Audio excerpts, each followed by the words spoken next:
Noah Nybaron here. I'm going to show you how to set up your own Tilt Pi.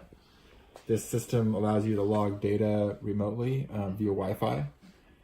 And let me just start with the components you're going to need. First of all, you're going to need a Raspberry Pi. This is a Raspberry Pi Zero-W. You can also use a Raspberry Pi 3 or 3B, B+, or A+. Any Raspberry Pi with Bluetooth built in. You'll also need a 8 GB or higher SD card. This is a 16 GB card, but you can use an 8 GB card. And a SD card reader right here, USB reader, so that your laptop can read the card.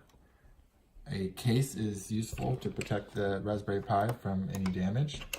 And this is a 2 amp power supply.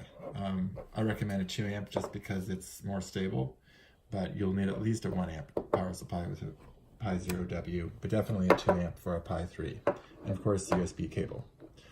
In this demonstration, I have a jar of water to float the tilt in. The tilt will turn on when I put this in this jar. Currently, the tilt is off or sleeping, and the tilt will be off if it's positioned like this or like this. So you'll need some water to float it in so that it turns on. You'll also need a laptop.